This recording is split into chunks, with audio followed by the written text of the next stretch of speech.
आजच्या या कालनिर्णय आयोजित संवादाच्या निमित्ताने दोन गोष्टी मुद्दाम हायलाईट कराव्याशा वाटतात.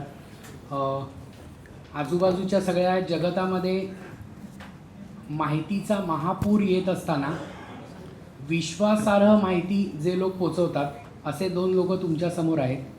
विश्वासावर सचोटीने माहिती पुरवणारा कालनिर्णय हा ब्रँड आणि तेल आणि या सगळ्या किचकट विषयातली माहिती ही रंजक स्वरूपात तुमच्यासमोर आणणारे गिरीश सर. सो अजिबात वेळ न दवडता मी जयराज सरांना विनंती करतो की त्यांनी गिरीश सरांचं एक औपचारिक स्वागत करावं आणि नंतर कालनिर्णयाने हा सगळा घाट का घातला ह्याचं एक थोडक्यात मनोगत व्यक्त करावं.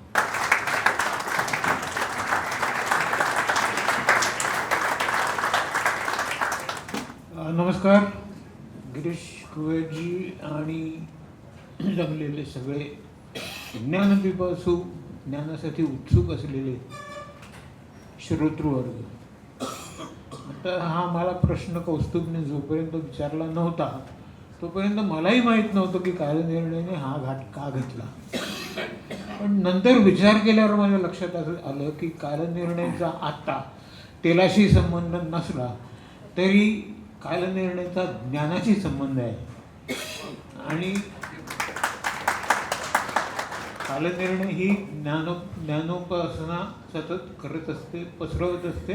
ते वेगवेगळ्या प्रकारचं ज्ञान असो, इतकं व्हर्सटाईल ज्ञान दुसरं कुठलं प्रकाशन कदाचित देत नसावं.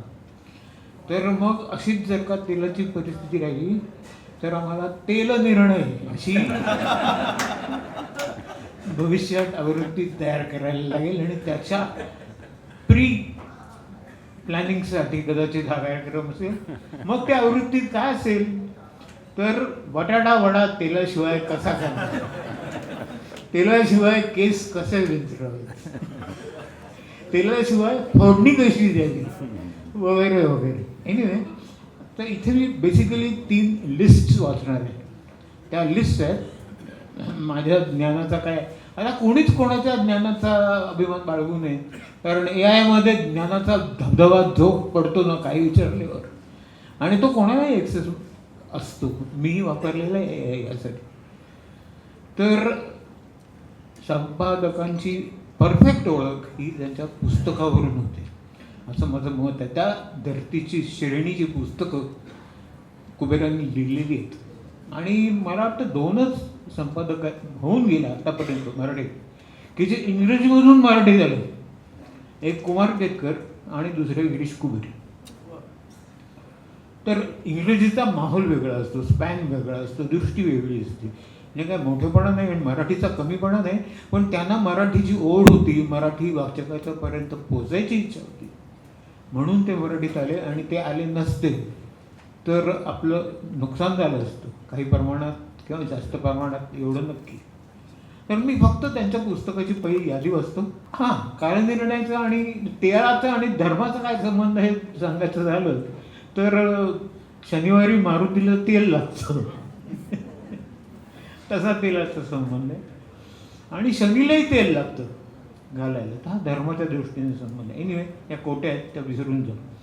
तर हा तेल नावाचा इतिहास आहे. हे त्यांचं म्हणजे ही जी ट्रायोलॉजी आहे तेलाची त्यांची.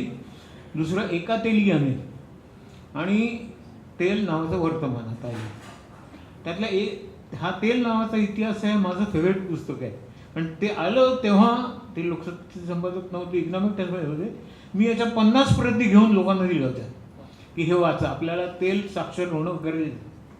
एका तेलियामध्ये सुलतान फैजल त्यावेळेचा जो अत्यंत प्रोग्रेसिव्ह होता आणि त्याचा ऑइल मिनिस्टर यमानी याची गोष्ट त्यांनी रंजकपणे सांगितली आहे की फैजलच्या घरातल्याच 2 मुलांनी त्याचे पोतणे म्हणजे सौदी अरेबियाच्या संस्थापकाचे नातू हे त्याच्या घरात घुसले आणि टेलिव्हिजन आणला म्हणून त्याचा खून केला. ही इतकी भयानक गोष्ट आहे आणि सौदी अरेबियाविषयी आपण कल्पनाच करू शकत नाही. जी या प्रकारची संस्कृती जे नांदते ते. अर्थात सध्या जो तिकडे माणूस आहे त्याने आशेचा किरण दाखवला आहे, बिन सलमान. तर ही ट्रायोलॉजी तेलाची अत्यंत वाचनीय आहे. तेल नावाच्या वर्तमानमध्ये मला करंट गोष्टी खूप वाचायला मिळाल्या. रिसेंटली झालेल्या गोष्टी ते चांगल्या प्रकारे कव्हर केल्या आहेत. खास करून गडाफिलाची कशी हत्या झाली आहे आम्हालाही माहीत नव्हतं, इतकं भयानकरित्या हत्या झाली. नंतर अधर्म युद्ध, युद्ध जीवांचे हे पुस्तक इंग्रजीतही आलं आहे. हे ते काळाच्या पुढे आहेत. बायोवॉरविषयी त्यांनी ते पुस्तक लिहिले, जे कोरोनामध्ये आपण पाहिलं आणि ते जाणवलं खूप. चायनाविषयी लिहिले आहे, मेड इन चायना. स्पॅन त्यांचा इंटरनॅशनल आहे आणि कालातीत आहे. Time wise and geography wise both, x axis and Y axis both. विस्तारवादी चीन, चीनला म्हणजे इराणच्या पलीकडेपर्यंत त्यांचं म्हणणं आहे आमचाच प्राग. ते कधी कधी ते मिळवते काय सांगा, भारत त्यात आला इन्सिडेंटली. नंतर पुतीनची डार्क साईड ऑफ पुतीन त्यांनी दाखवली. साहेबाच्या देशात, साहेब त्यांना आवडत होते, तिथे शिकायलाही होते इंग्लंडमध्ये, त्यामुळे साहेबाच्या पॉझिटिव्ह गोष्टी. टाटायन हे अप्रतिम पुस्तक आहे. टाटा हे कुटुंब आणि त्यांचा उद्योग आणि त्यांची वागण्याची दयाशील, क्षमाशील, चॅरिटी करणारी वृत्ती. द टाटाज, अगेन ते पुस्तक इंग्लिशमध्ये आले. रेनेसान्स स्टेट नावाचं त्यांचं अप्रतिम पुस्तक आहे. हे महाराष्ट्राविषयी, महाराष्ट्राचं आतापर्यंत जी प्रगती झाली त्या प्रगतीविषयी हार्पर कॉलिन्सने पब्लिश केलं आहे. महाराष्ट्राच्या निर्मितीचा अकथित इतिहास असं त्याचं मराठीकरण आहे. नंतर लोकसत्तेचे अग्रलेख अप्रतिम, अन्यथा 1 व 2 अप्रतिम. शिवाय इंडियन एक्सप्रेसमध्ये ते सतत लिहित असतात. हा झाला पहिला भाग. दुसरा भाग हा तेलाविषयीचा कार्यक्रम आहे. म्हणून जगातल्या 10 कंपन्या, टॉप 10 कंपन्या, या गेली 100 वर्ष या तेलाच्या कंपन्या होत्या. टिल बिल गेट्स केम. बिल गेट्स आला आणि आता त्या IT च्या कंपन्या आहेत. पण 100 वर्ष टॉप 10 म्हणजे झालं काय? या कंपन्याची नावं खालीलप्रमाणे. सौदी अरामको, सौदी अरेबियाची कंपनी, ही one. Exxon Mobil American company आहे. शेव्हरॉन अमेरिकन कंपनी आहे. पेट्रो चायना, चायनाची कंपनी आहे. शेल UK ब्रिटिश कंपनी आहे. टोटल इंजिनियर्स फ्रान्सची एकच कंपनी आहे. कोकाको Phillips USA. CNOOC China, again BP UK आणि सिनोपेक चायना. या 10 कंपन्या आहेत आणि यातल्या पहिल्या 5 कंपन्या मिळून जगातलं सगळं तेलापेक्षा जास्त उत्पादन, रिफायनिंग आणि विक्री करतात. तेव्हा या जगावर तेलाचं राज्य होतं, पैशाचं नव्हतं. आणि याचं भान अमेरिकेला सर्वात जास्त होतं. अमेरिकेतल्या ज्यू लोकांना त्याहून जास्त होतं. आता मी शेवटचा भाग असतो याच्यातला, तो भाग म्हणजे थोडासा इतिहास आहे, पण तो सांगितला पाहिजे तेलाच्या संदर्भात, म्हणून वाचून दाखवतो. 5 मिनिटं लागतील त्याला. रशिया अफगाणिस्तान मार्गे भारतावर हल्ला करेल आणि भारताचा ताबा घेईल असं ड्यूक ऑफ वेलिंग्टन, म्हणजे ब्रिटनमधल्या आतापर्यंतच्या इतिहासातला सगळ्यात पॉप्युलर माणूस ब्रिटनमध्ये कोण असेल तर ड्यूक ऑफ वेलिंग्टन. 2दा PM झाला तो. भारताला मराठ्यांचं राज्य त्यानेच काढून घेतलं असं ड्यूक म्हणाला होता. लॉर्ड कर्झनचा ड्यूक हा आवडता माणूस, फेवरेट, रोल मॉडेल. तेव्हा लॉर्ड कर्झनने 1907 साली पर्शियाची रेकी केली. त्याच्याबरोबर 6 नेव्हीच्या शिप्स होत्या आणि त्यांनी एक रिपोर्ट तयार केला. त्याचप्रमाणे इंग्लिश लोकांनी एक डॉक्टर पाठवला होता. त्यांनी पाण्याचा रिसर्च केला पर्शियाचा, की त्यांना माहिती होतं त्यांचा शत्रू पाणी आहे म्हणून. त्यांचं तेव्हाच ठरलं होतं की आपण हल्ला करायचा आणि पर्शियाचे इराण आणि इराक असे 2 तुकडे करायचे. तर त्याला ड्यूक म्हणायचा द ग्रेट गेम. 1917 साली पहिला महायुद्धाचं जेव्हा पीक आलं तेव्हा त्याचं मूळ हे द ग्रेट गेममध्ये होतं. आणि 1905 साली कर्झनने ही रेकी केली होती. तर याचं मूळ असं होतं की ज्यू आणि ख्रिस्ती लोकांच्यावर भयानक अत्याचार झाले होते. ज्यू आणि ख्रिस्ती लोकांच्या स्त्रियांवर भयानक अत्याचार झाले होते. त्याचा बदला घ्यायचा होता, ज्यू लोकांना घ्यायचा होता. अनेक कारणं असतील, त्यातलं हे एक आहे. हे कोणी केले होते अत्याचार? ते ऑटोमान लोकांनी केले होते. आता ऑटोमान म्हणजे कोण? तर पहिला खलिफा उस्मान याचा ऑटोमान झाला. आपल्याकडे अस्मानी आणि सुलतानी म्हणतात ना, ती अस्मानी म्हणजे उस्मानी. आणि उस्मानने इस्लामचा प्रचार काही अगदी कमी काळात, 6 महिन्यात म्हणा काय, हा जगभर केला. टाळ तंत्र भान काही न ठेवता हिंसा करत, म्हणून आपल्याकडे अस्मानी आणि सुलतानी म्हणतात. हा पहिला खलिफा होता आणि याने 65 वर्षात केलं बरं का, 1.5-2 नाही. ब्रिटिशांनी म्हणजे दोस्त राष्ट्र आपण ज्याला म्हणतो त्यांनी काय केलं, तर पहिलं त्यांनी खलिफाला संपवलं. खलिफाला संपवलं म्हणजे इस्लामचा त्यांनी पायच तोडून टाकला आणि ते खलिफा पद नष्ट करून त्याचं इस्लामचं हेडक्वार्टर्स मक्का आणि मदिना केलं, जे सौदी अरेबियाच्या ताब्यात होतं, आहे आणि असेल. ही 2 तीर्थक्षेत्र कोणी खलिफा नावाचा माणूस नाही ठेवला. इन्सिडेंटली हे खलिफापद भारतात येणार होतं हैदराबादला, पण दुर्रशाह नावाची त्याची मुलगी हैदराबादच्या निजामाला दिली होती. त्यानंतर त्यांनी काय केलं असेल तर त्यांनी हैफा या बंदराचा ताबा घेतला. यात भारतीय सैनिक अतिशय पुढे होते आणि ते त्यांचं पहिलं कॅप्चर होतं. परवाच अदानीने जे बंदर घेतलं म्हणून वाद झाला ते हैफा बंदर, आणि परवा नेताहूने त्याचा उल्लेख केला की आम्ही भारतीयांचे आभार मानतो कारण हैफा घ्यायला त्यांनी आम्हाला मदत केली होती. त्यांनी आता काय काय स्थापन केलं तर सौदी अरेबिया, त्यांनी 7 देश स्थापन केले ब्रिटिशांनी या 1917च्या युद्धानंतर, पहिल्या महायुद्धानंतर. त्यातलं सौदी अरेबिया मक्का मदिनामुळे केलं, जॉर्डन केलं, सिरिया केलं, पर्शियाचा इराण, आणि अक्षरशः नकाशा घेऊन सॅक्स पिको या जोडीने अक्षरशः नकाशा घेतला, पेन्सिल घेतली आणि लाईन्स मारल्या. हे त्यांची संस्कृती काय आहे, त्यांना काय पाहिजे, त्यांचा इतिहास काय, हे सॅक्स ब्रिटिश आणि पिको हा फ्रेंच त्यांना काही माहीत नव्हतं. आणि त्याची फळं आत्तापर्यंत आपण बघतो. जसं भारताच्या फाळणीची आपण बघतो, तर भारताच्या फाळणीला तुम्ही 10 पटीने गुणा तर एवढी ती फाळणी 10 काय जास्त 25 असेल. इथे आजपर्यंत तणाव चालू आहे. याच्या पलीकडे जाऊन लिबिया, अफगाणिस्तान, गाझा, पॅलेस्टीन आणि कुवैत इथेही वॉर ऑन टेरर की धर्म म्हणजे ज्यू धर्म आणि इस्लाम धर्म चालू आहे.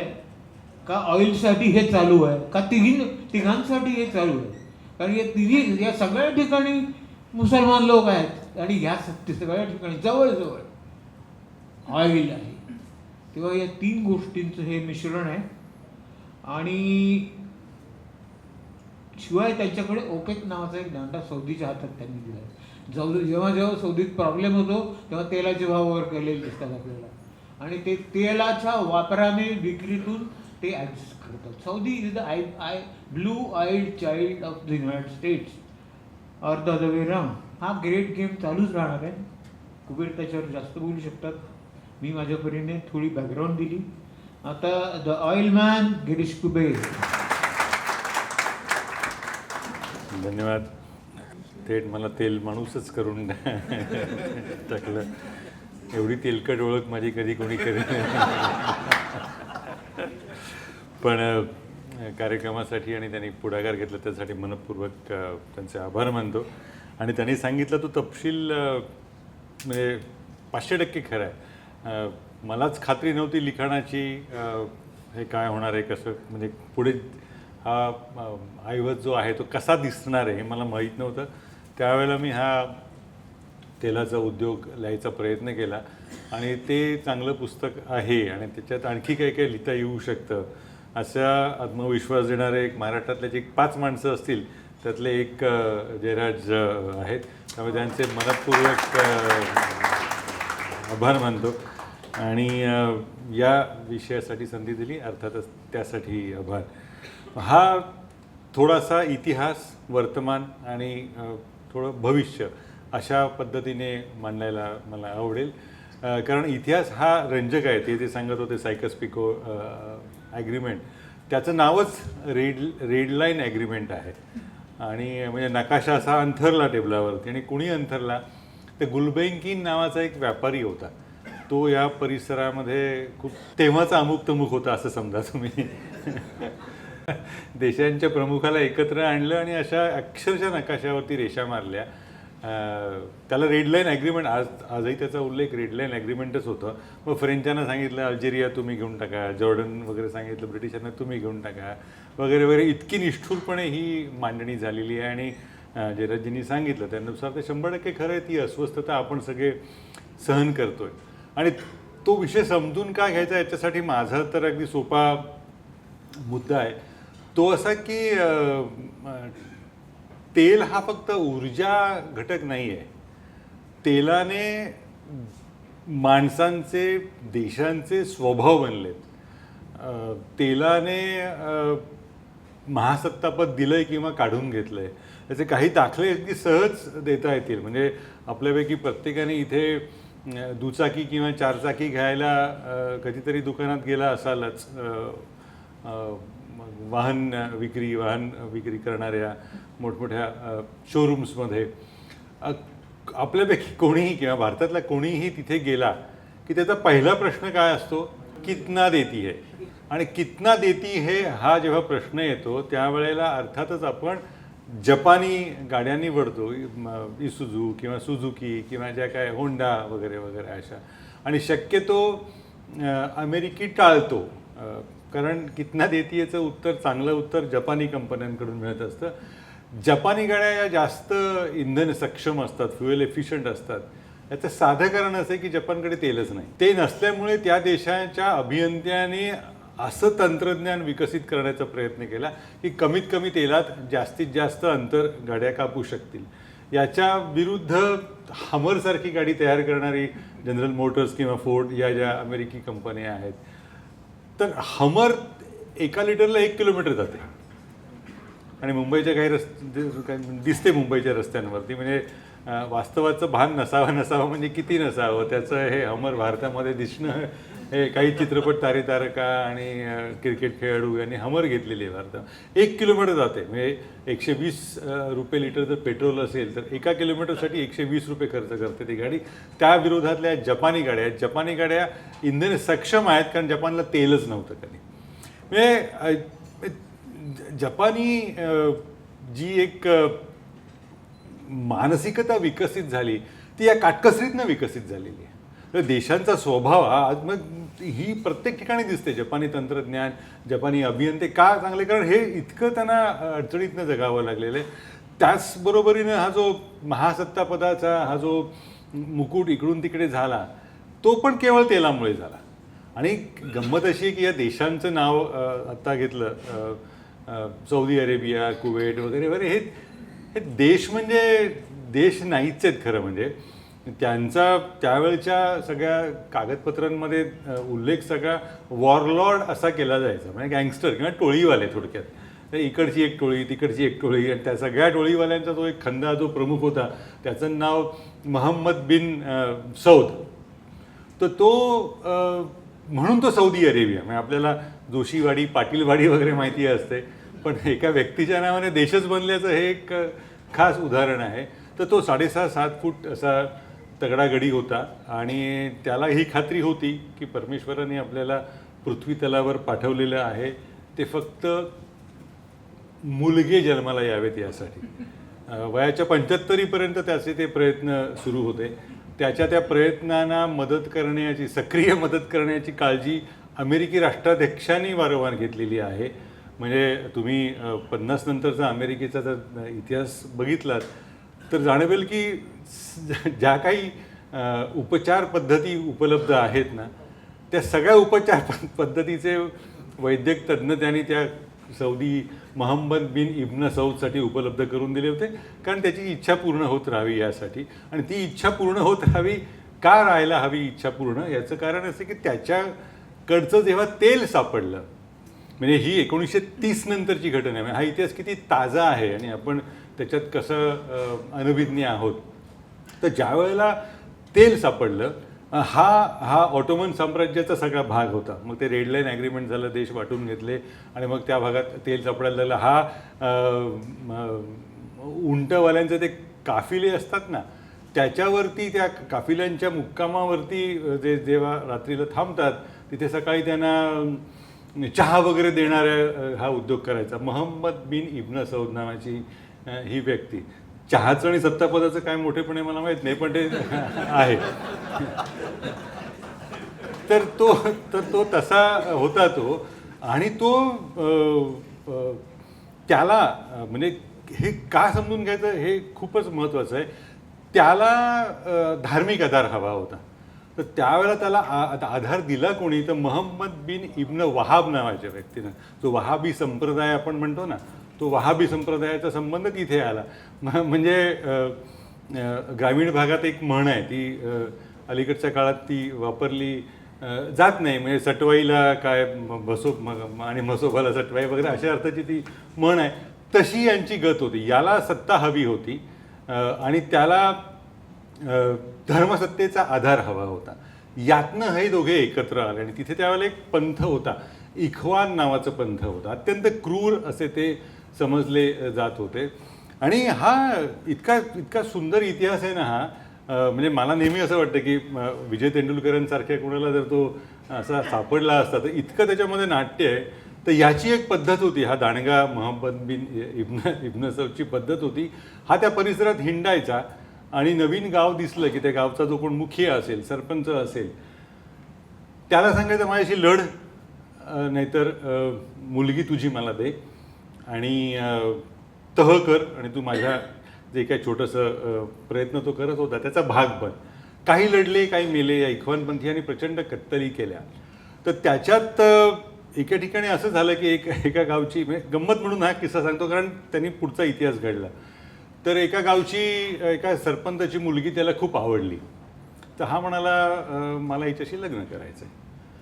तर त्या सरपंचाने सांगितलं ती लहान आहे, ती एवढीशी मुलगी लग्न कशी करायची, वयाची पण नाही, त्यामुळे आम्ही थांबतो लग्नाची. तोपर्यंत त्याच्या म्हणजे 70 वगैरे अशा अधिकृत पत्नी होत्या. त्याला 200 मुलं झाली. हां, म्हणजे अशी त्याची मुलं आहे. आणि तिथे मुली मोदायची पद्धत नव्हती त्यावेळेला. आता की नाही माहिती नाही मला, पण तेव्हा नव्हती.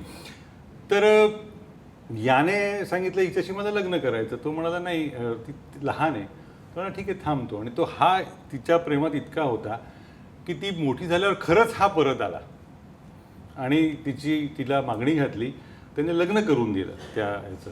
पण याची पंचायत अशी झाली की तिला याच्यापासनं काही मुलगे झाले नाहीत, मूल झालं नाही. सुरुवातीला मूलच झालं नाही. मग हा म्हणाला रे एवढी आवडती आपली राणी आणि हिला काही माझ्यापासून मूलच झालं नाही. मग त्याने तलाक दिला. म्हणाला नको. त्याच्या धाकट्या भावाने तिच्याशी लग्न केलं आणि मग तिला मूल झालं. तर हा म्हणाला म्हणजे होऊ शकतं. धाकट्या भावाने तलाक दिला, मग याने तिच्याशी लग्न केलं. तिची जी कुतरवड झाली त्याच्यात तिने एक वर मागितला. हा खरोखर वर मागितलेलं आहे. हा म्हणजे असं दंतकथा वगैरे नाही, हा सगळं लिखित इतिहास आहे की हे जे चाललंय ना की तू इकडं नाही म्हणतो, मला तिकडे पाठवतो, तिकडून परत मागतोस वगैरे वगैरे, तर मला एक तुझ्याकडनं वचन हवं. कसलं वचन? तर माझ्या पोटी जर मुलगे जन्माला आले तर सौदीचे पुढचे सगळे राजे ही माझे मुलगे असतील, असं त्यांनी वचन दिलं. आणि तिला 7 मुलगे झाले. अब्दुल्ला ते अलीकडे वारले गेल्या काही, तो तिचा 7वा मुलगा. आणि त्या सगळ्यांचं वर्णन सुदैरी 7 असं केलं जातं. सुदैरी तिचं नाव, त्या राणीचं नाव सुदैरी. तिला 7 मुलगे झाले, ते सगळे सौदीचे राजे झाले. तर या मानसिकतेतनं हा जेव्हा अमेरिकी कंपन्यांनी पाळायला सुरुवात केली, सर्वार्थाने पाळायला सुरुवात केली, तेव्हा त्याचा फक्त कागदी नोटांवर वगैरे विश्वास नव्हता. त्याला फक्त नाणीच आवडायची, सोन्याची नाणी आवडायची. आणि त्याला जनतेला श्रीमंत करणं म्हणजे काय, तर हा उंटाचा काफिला घेऊन जेव्हा तिकडे जाईल तेव्हा उंटावरती त्या सोन्याच्या मोहरांनी भरलेली पोती ठेवायचा आणि ती उधळत जायचं, म्हणजे नागरिकांना श्रीमंत करणं. तर इतक्या बालिश अवस्थेमध्ये हा प्रदेश होता. आणि ज्या वेळेला हा याच्याबरोबरचा करार झाला, तो मुद्दा पण फार महत्त्वाचा अशासाठी आहे की हे तेल सापडत गेलं. आणि तेल सापडणारे जी 2 व्यक्ती आहेत त्या व्यक्तींची नावं पण फार महत्त्वाची आहेत. त्यातलं एक सगळ्यांना माहिती असतं. एका व्यक्तीचं नाव विल्यम शेक्सपियर. पण तो विल्यम शेक्सपियर नाही, म्हणजे हॅमलेट लिहिणारा विल्यम शेक्सपियर नाही. हा भारताच्या डेस्कमध्ये त्या कंपनीच्या इंडियन डेस्कमध्ये एक ज्येष्ठ पदाधिकारी होता. आणि त्याच्याकडे ती कामं दिलेली होती त्या परिसराची पाहणी वगैरे करण्याची. त्यांनी ती पाहणी करून इथे तेल सापडू शकतं. आणि त्याचा दुसरा साथीदार हा अनेकांना माहिती असेल, कारण त्याच्यानं तो सिनेमा बघितला असेल, लॉरेन्स ऑफ अरेबिया नावाचा जो कोणी सिनेमा बघितला असेल तो T.E. लॉरेन्स. तर T.E. लॉरेन्स आणि विल्यम शेक्सपियर या लोकांनी ती सगळी आखणी केली आणि तेल इथे इथे आहे असं सांगितलं.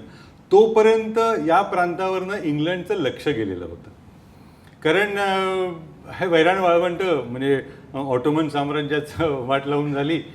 पॅलेस्टाईन, इस्रायल, ते सगळं इस्रायल जन्माला यायचा होता त्याच्या आधीची गोष्ट. तेव्हा त्या प्रदेशाचं नावच पॅलेस्टाईन होतं.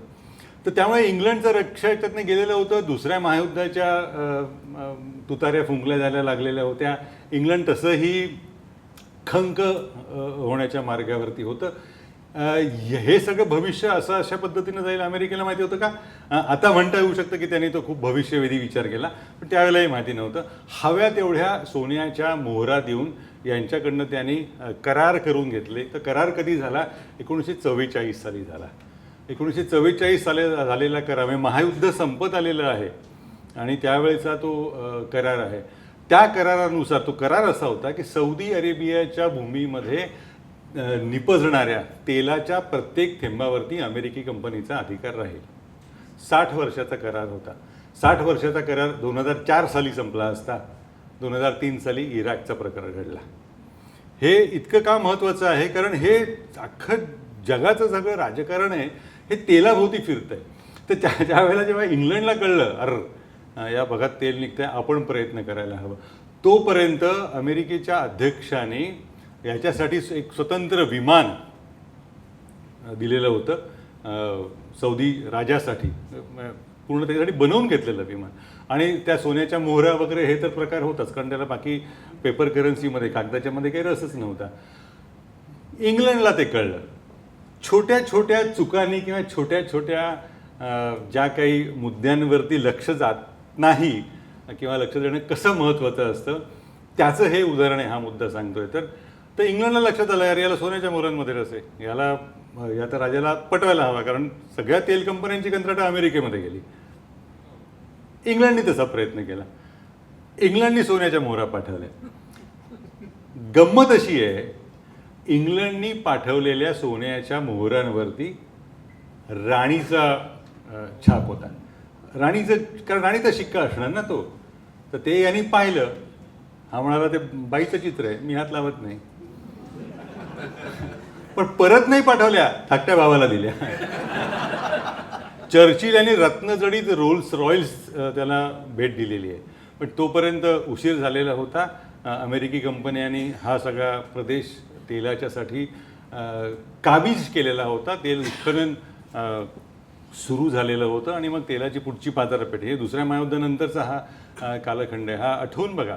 हा ह्या तेलाने तो असा ज्याला घडवलेला आहे अशा पद्धतीने त्याविषयी म्हणता येईल. त्यामुळे या जगाकडे बघताना तेव्हापासून मला 2च निकष महत्त्वाचे वाटतात. हे हा भांडवलशाही आहे का, समाजवादी आहे का, कम्युनिस्ट आहे का, हे सगळे दिवाणखान्यातल्या चर्चेला ठीक मुद्दे आहेत. खरा मुद्दा एकच आहे, तो हा की ऊर्जा स्रोतांवर मालकी आहे का नाही. बाकीचे गोष्टी खूप खूप दुय्यम आहेत. आणि जगाची प्रगती म्हणजे पुढे जेव्हा 1998-99च्या कालखंडामध्ये थॉमस फ्रिडमनचं पुस्तक आलं, the Lexus and the olive tree, त्याच्यात जगाची मांडणी त्यांनी करताना एक गट हा लेक्सस गाडीचं स्वप्न बघणाऱ्या नागरिकांचा गट आणि दुसरा आणि ऑलिव्ह ट्रीवाला म्हणजे जुनी मूल्य उराशी कवटाळून बसलेला पण आर्थिक गती नसलेला वर्ग, अशी त्यांनी त्या जगाची विभागणी केलेली आहे. तुम्ही त्या विभागणीकडे जर गेलात ना तर तुम्हाला जाणवेल हा लेक्ससवाला जो वर्ग आहे ना हा सगळा प्रचंड ऊर्जा असलेला वर्ग आहे. कारण विकासाला पर्यायच नाही आहे ना. म्हणजे यांना एवढी अमर्याद ऊर्जा मिळत गेली किंवा ऊर्जेवरती यांची एवढी अमर्याद मालकी होती की जेव्हा 1973-74 साली जेव्हा शेख झाकी यामानी यांनी जेव्हा तेल संघटना स्थापन करून अमेरिकेवरती तेलाचा बहिष्कार घातला तेव्हा अमेरिकेचा तेल पुरवठा बंद झाला.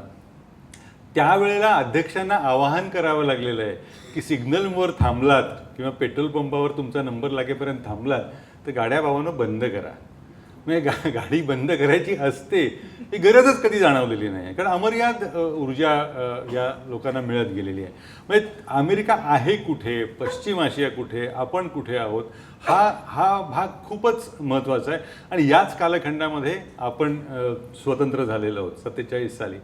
त्यावेळेला फक्त पहिल्यांदा म्हणजे एका व्यक्तीला या ऊर्जा क्षेत्राचं महत्त्व कळलं, ते म्हणजे केशवदेव मालवीय. ते मंत्री होते, आधी उपमंत्री होते आणि मग नंतर त्यांना त्या खात्याचा पूर्णपणे कारभार दिला गेला. 1962 साली ते पूर्णपणे तेल खात्याचं मंत्री झाले.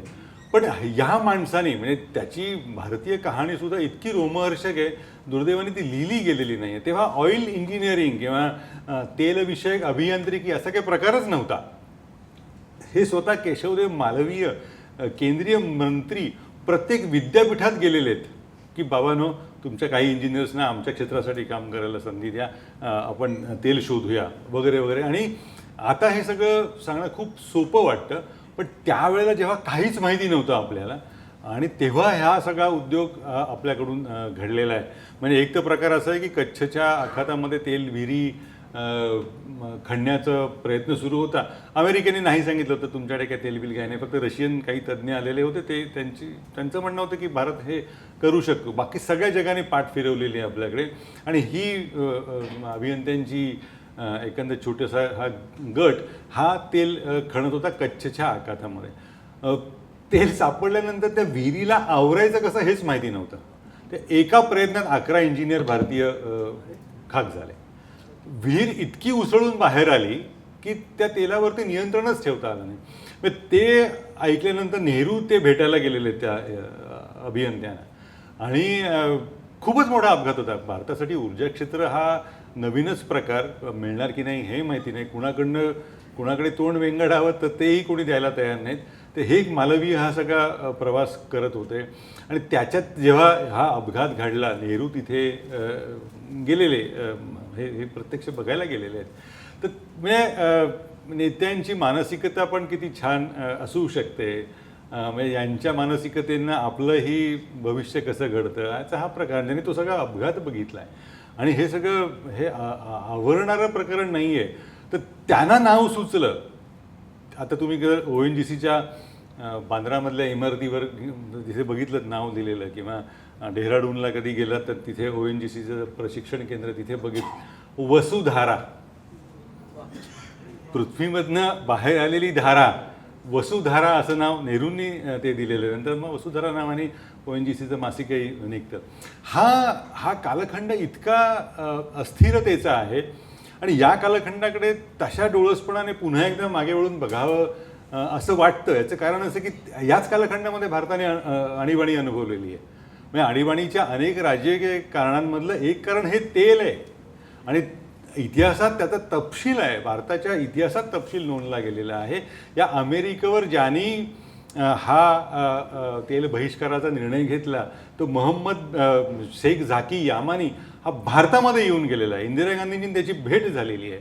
आणि त्या भेटीसाठी इंदिरा गांधींनी 10 मिनटं दिली आणि ती 1.5 तासाची भेट झालेली आहे. तर याचं दुर्दैवाने काही लिखाण नाही आहे. आणि त्यांनी तो इतका महत्त्वाचा माणूस होता त्यावेळेला. आपण जे काही मोठमोठे ब्रँड्स ऐकून माहिती असतात त्या सगळ्या ब्रँड्समध्ये याची मालकी असलेली व्यक्ती अशी शेख झाकी यामानी हे व्यक्तिमत्व होतं. आणि हा सगळा कालखंड जर बघितला तर ज्यांना याचं महत्त्व कळलं त्यांनी ऊर्जा स्रोतांवरती ताबा मिळवला, काबीज केले, किंवा ज्या पद्धतीनं हे सगळे व्यवहार होऊ शकतात त्या पद्धतीने केले. याला एक दुसरी फांदी आहे. ती दुसरी फांदी आहे अर्थातच इराण या देशाची. आता सध्याचा संघर्ष इराण आहे. आपण मग या विषयाकडनं तिथे येतो. तर ती फांदी अशी आहे की पर्शिया हा मूळचा देश. इराण वगैरे हे काही नव्हतं. इराक वगैरे तर काही नव्हताच, म्हणजे अस्तित्वालाच नव्हता सगळा.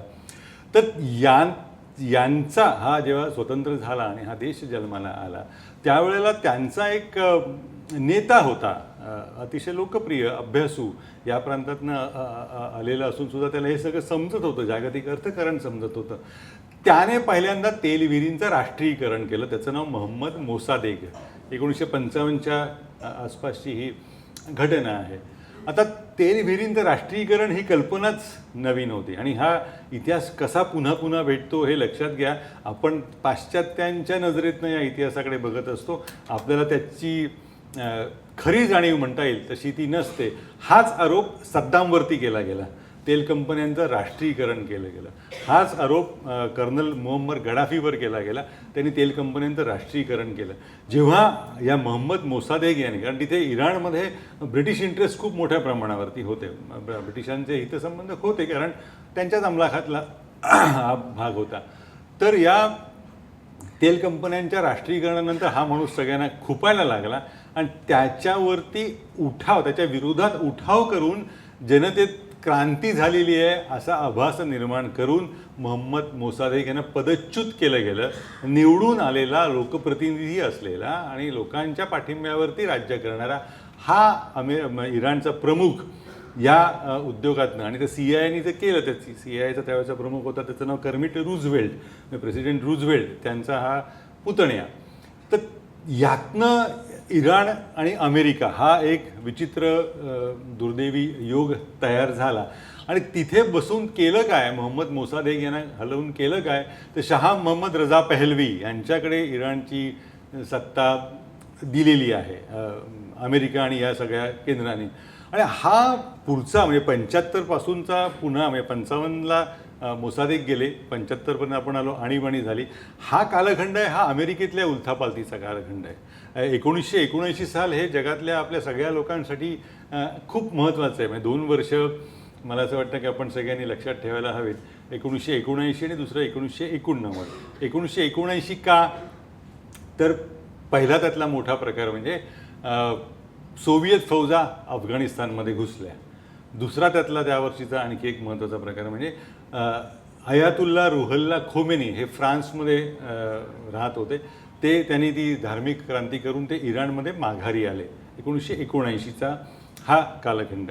आणि त्याच्यानंतर पुन्हा 1989 का महत्त्वाचा, आपल्याला सगळ्यांना 9/11 माहिती असतं, पण दुसरं 9/11 हे तितकंच महत्त्वाचं आहे. हे 9/11 म्हणजे 11 सप्टेंबर म्हणून 9/11 म्हणतो, आणि ते दुसरं 9/11 आहे ते 9/11 म्हणून 9/11 महत्त्वाचं आहे. बर्लिनची भिंत त्या दिवशी कोसळली. म्हणजे कम्युनिझमचा जो अंत व्हायला सुरुवात झाली ती त्या काळात सुरुवात झालेली आहे. या मधल्या 10 वर्षाच्या कालखंडामध्ये इतकं जगामध्ये बरंच काही घडलं. या 1979 साली जेव्हा रशियन फौजा अफगाणिस्तानमध्ये आल्या तेव्हा रशियाला, म्हणजे सोव्हिएत युनियन होतं त्यावेळेला, USSR, तेव्हा त्यांना हटवणं हे अमेरिकेच्या समोरचं सगळ्यात मोठं ध्येय होतं. कारण आता आपल्याला कल्पना येणार नाही, पण ते शीतयुद्धाचा काळ आहे, सगळा तापलेला शीतयुद्धाचा काळ. आणि यांना हलवण्यासाठी म्हणजे ज्या ज्या मार्गाने या रशियन फौजांना अस्थिर करता येईल त्या मार्गाने करण्याचे प्रयत्न झाले. ते काही प्रमाणात यशस्वी झाले, काही प्रमाणात अयशस्वी झाले. त्यातला एक प्रयत्न म्हणजे LSD नावाचं ते ड्रग नंतर खूप त्याच्यामध्ये अमेरिकन वाहवत गेले. त्या अंमली पदार्थाचा जन्म त्या कालखंडातला आहे. त्यावेळेला फ्रान्स आणि अमेरिका, म्हणजे तेव्हा जॉर्ज बुश अध्यक्ष होते, नंतर ते थोरले जॉर्ज बुश म्हणजे ते अध्यक्ष होते, त्यावेळेला ते CIA प्रमुख होते. त्यांनी आणि फ्रान्सनी मिळून एक योजना आखली. ती योजना अशी होती की अफगाणिस्तानमधल्या रशियन फौजांना, रशियन सैनिकांना जास्तीत जास्त अंमली पदार्थांची सवय लावायची. आणि ती त्यासाठी पाकिस्तानमध्ये मोठ्या प्रमाणावर अफू पिकवली गेली, अफगाणिस्तानात पिकवली गेली आणि त्याचा वापर मोठ्या प्रमाणावर केला गेला. त्यातनं आलेली जी रोख रक्कम आहे ती नंतर पुढच्या कालखंडात झियाउल हक यांनी पाकिस्तानमध्ये वापरली. त्याचं वर्णन केलं गेलेलं आहे. म्हणजे झियाउल हक यांचे स्वित्झर्लंडच्या बँकांमधले लॉकर, रोख रक्कम ओसंडून वाहती आहे अशी परिस्थिती होती. म्हणजे पैसे ठेवायला जागा नाही, इतका पैसा याच्यातनं सगळा उभा झाला. पण याच्यातनं सोव्हिएत फौजा त्यांना वाटत होतं तशा तितक्या काही खिळखिळ्या झाल्या नाहीत. रशिया उभा राहिला, ठामपणे उभा राहिला. त्यावेळेला कार्टर यांचे, जिमी कार्टर यांचे जे सल्लागार होते, त्यांनी प्रस्ताव दिला. आणि हा प्रस्ताव आपल्यासाठी सुद्धा महत्त्वाचा अशासाठी आहे की त्याच्यानंतर चेहराच बदलला सगळ्या संघर्षाचा. झिबिग्नीव ब्रेझिन्स्की म्हणून ते सल्लागार होते. त्यांनी सांगितलं कम्युनिझमचा प्रवाह जर रोखायचा असेल, हा प्रवास आणि प्रवाह रोखायचा असेल तर आपल्याला इस्लामींना एकत्र करायला हवं. इस्लाम, संघटित कम्युनिझमच्या विरोधात उभा करायला हवा. त्यातून हा पहिला प्रकार सुरू झाला. आणि हे मी करू शकतो असं सांगणारी एक व्यक्ती या खेळामध्ये उतरली. ती व्यक्ती सौदी अरेबियाची सगळ्यात मोठी कंत्राटदार होती. सौदी अरेबियाची कंत्राटदार असताना त्याच्याबरोबर बुश यांच्या सहभागानं काही मोठी मोठी प्रकल्प त्यांनी राबवलेली होती. ती व्यक्ती, त्याचं नाव Osama bin Laden. Osama bin Laden या कालखंडामध्ये फिलिपिन्स, मलेशियापासून सगळ्या आशियाई देशांमध्ये गेलेला आहे. आणि त्यांची एकच विनंती होती की जी गुंडगिरीसाठी, गुन्हेगारीसाठी जी मुसलमान पोरं तरुण आतमध्ये असतील त्यांना त्या सरकारांनी सोडावं. आम्ही त्यांना अफगाणिस्तानमध्ये लढायला घेऊन जाऊ. ते लढायला घेऊन गेले. मुजाहिदीन नावाने त्यांचं कौतुक केलं गेलं, पण मुळात असं काही हे नव्हतंच. हे असे तयार करून हे सगळे हा सगळा लढा उभा केला गेला. 10 वर्षानंतर या सगळ्याला खीळ का बसली? ती बसली याचं महत्त्वाचं कारण असं आहे की मग गोर्बाचेव सत्तेवर आले. त्यांनी कम्युनिझमचा एका अर्थाने त्याला मोठा धक्का दिला आणि अफगाणिस्तानमधनं त्या फौजा मागे घेतल्या. आता यातला गमतीचा भाग आहे की ज्या लोकांच्या हातामध्ये बंदुका आहेत, स्टेनगन आहेत, हवा तेवढा पैसा आहे, मागेल ते सगळं आहे, त्यांनी करायचं काय? आता लुटायला काही मार्गच ठेवला नाही. आणि तो इतका अधिकृतपणे झालेला होता उद्योग, म्हणजे अमेरिकी कंपन्यांनी तालिबान्यांची चर्चा केलेली आहे पॅसेजसाठी. जेव्हा तेल आणि वायुवाहिन्यांची जेव्हा मांडणी केली जात होती तेव्हा यांच्याशी व्यवहार केलेले आहेत. आणि म्हणजे जेव्हा 1980 साली हे युद्ध सुरू झालं, इराक आणि इराणमधलं युद्ध सुरू झालं, त्यातली मध्यस्थाची भूमिका इस्रायलने वटवलेली आहे. म्हणजे शस्त्रपुरवठा अमेरिकी कायद्यानुसार थेट करता येत नाही युद्धजन्य देशांना, म्हणून मग मधला मार्ग काढावा लागतो. हा मधला मार्ग हा इस्रायल होता. तो म्हणजे हे का लक्षात घ्यायचं की आपण सगळे ते ज्यू आणि हे मुसलमान एकमेकांचं तोंड बघत नाहीत वगैरे वगैरे, पण व्यापारी पातळीवर वेगळंच चाललेलं असतं. आणि त्या व्यापारी पातळीचा इतका निष्ठुरपणे खेळ मांडला जातो की माणसं मरणं वगैरे वगैरे हे गोष्टी अगदी ठीक आहे, काय हरकत नाही. म्हणजे हे आत्ताच होतं असं नाही. म्हणजे 1919 साली जेव्हा ऑटोमन साम्राज्य लयाला जात होतं तेव्हा ब्रिटिश कंपन्यांनी रसायनास्त्र तयार केली. पण आपल्यापैकी अनेकांना त्याचं नाव माहिती असेल, त्याचं उत्पादन माहिती असेल, ड्युलक्स पेंट्सची ICI इम्पिरियल केमिकल्स नावाची कंपनी होती. कारण तिकडे पहिल्या महायुद्धामध्ये जर्मनीकडच्या रासायनिक कंपन्या होत्या, बायर वगैरे, ही नावं पण आपल्या सगळ्यांना माहिती आहेत. त्यांनी अशी अस्त्र तयार केलेली होती आणि त्याच्यामध्ये इंग्लंडची आघाडी होती. आता हा तपशील हा इतिहासात नोंदला गेलेला आहे, आपल्याला माहिती नाही. त्या शस्त्रांच्या, रसायनास्त्रांच्या वापरातनं हिटलर आंधळा झालेला आहे. पहिल्या महायुद्धात जेव्हा हिटलरनी हे सैन्यात होता तेव्हा ती रसायनास्त्र अशी होती की त्याचं वर्णन एकाने असं केलेलं आहे, त्या शास्त्रज्ञाची पथकं किती काम करत होते त्यांनी, की डोळ्यात एका वेळी 100 सुया खुपसल्या तर जेवढ्या वेदना येतील तशा वेदना या वायूच्या नुसत्या स्पर्शाने होतात. तर त्या वेदना हिटलरनी भोगलेल्या आहेत. त्या वेदनातनं भोगल्यानंतर आता मी दाखवतो अशा पद्धतीनं त्याने तो पण केलेला आहे. तर जेव्हा हे रसायनास्त्र इंग्लंडनी विकसित केली तेव्हा प्रश्न पडला की रसायनास्त्र वापरायची कुठे? कारण अस्त्र वापरायचं तर त्याचा परिणाम दिसायला हवा ना, आणि परिणाम दिसणं म्हणजे मरणं. माणसं मेलेली दिसायला हवीत ना. तर चर्चिलांचं पत्र आहे, ते पण इंग्लंडच्या सरकारच्या अधिकृत कागदपत्रांमध्ये आहे. भारत आणि अफगाणिस्तान सीमारेषेवर ही रसायनास्त्र वापरा असं त्यांनी म्हटलं आहे. अनसिव्हिलाइज सोसायटी एक माणसं मेल्याने काही फार बुंबाबुंब होणार नाही, आपल्या देशात नको मरायला. आणि हे वापर झालेला आहे, हे वापरून गेलेलं आहे सगळं. त्यामुळे तो हा सगळा कालखंड हा तेलाच्या आणि त्याच्यातनं आलेल्या या संघर्षातनं असाच पुढे गेलेला आहे. आणि मगाशी जो संदर्भ दिला 1944 साली जो 60 वर्षाचा करार झाला तो 2004 साली संपला असता, आणि 2004 साली तो करार संपायच्या आधी 2001 साली 9/11 घडलेलं होतं. त्यामुळे सौदी अरेबियाला पर्यायी तेलसाठा शोधणं हे अमेरिकेसाठी गरजेचंच होतं, कारण सौदी अरेबियावर अवलंबून राहू शकत नाही हे नंतरच्या या सगळ्या व्यवस्थेमध्ये स्पष्ट झालेलं होतं. आणि त्याच वेळेला हा सद्दाम हुसेन यांनी अमेरिकी कंपन्यांच्या ज्या काही गोष्टी असतात त्या राष्ट्रीयकरण करायला सुरुवात केली. त्याच्यावरती त्यांनी डोळा ठेवला त्या उत्पन्नावरती. त्याचा नायनाट करण्याशिवाय पर्याय नव्हता. आता वास्तविक इतिहास असा आहे की त्याच्या आधी काही वर्ष जेव्हा इराण आणि इराक युद्ध सुरू होतं त्यावेळेला तेव्हा एक व्यक्ती, त्या व्यक्तीने इराकच्या राजधानीत जाऊन सद्दाम हुसेन यांच्याकडे काही वेगळी शस्त्र दिली गेली, ज्याचं पुढे वर्णन वेपन्स ऑफ मास डिस्ट्रक्शन असं केलं गेलं. ती देणारी व्यक्ती ही नंतर पुढे अमेरिकेची संरक्षण मंत्री झाली. त्याचं नाव डोनाल्ड रम्सफेल्ड. रम्सफेल्डने अधिकृतपणे जाऊन इराकमध्ये हे सगळा शस्त्रसाठा दिलेला आहे. आणि हे इतकं गुंतागुंतीचं आहे ना, आपण या सगळ्याकडे ना खूप भाबडेपणाने बघतो. आता खरं म्हणजे माझे काका ते प्राध्यापक होते. ते म्हणजे आंबेडकरांवरती पहिली PhD महाराष्ट्रात काय देशातच त्यांनी केलेली होती. त्यांचं एक खूप छान वाक्य होतं. ते म्हणाले, भाबडं एवढं असं काही नसतं. ज्याला आपल्याला मूर्ख म्हणता येत नाही ना त्याला आपण भाबडा म्हणतो. हा इतिहास आहे, याच्यात कुठेच नाही आहे आपण. म्हणजे 1960च्या दशकामध्ये बॉम्बे हा या झालं, नंतरच्या पुढचा कालखंड, आणि ते सगळ्याच काही आपला म्हणजे दूरदृष्टीचा अभाव आहे असं आहे का? तसं अजिबातच नाही. नाहीच निघालं ना, तेलच निघालं नाही या भूभागामध्ये. याला काही इलाज नाही. म्हणजे का असं याला काही उत्तर नाही. आणि काही भागातच ते का आहे यालाही उत्तर नाही. आणि नुसतं तेलच नाही आहे. आता जेव्हा नैसर्गिक वायूची चर्चा होते तेव्हा त्याच देशांमध्ये वायूसाठे पण प्रचंड आहेत. हे का म्हणजे ते देणारा किती देतो किंवा काय वगैरे जे काय असेल त्याला ते हे पटवू शकेल. आणि नुसतं एवढंच नाही आहे. म्हणजे हा इतका मोठा संघर्ष आहे ना, आणि याच्याकडे मला सतत असं वाटतं की एक डोळसपणाने आपण बघण्याची सवय लावायला हवी.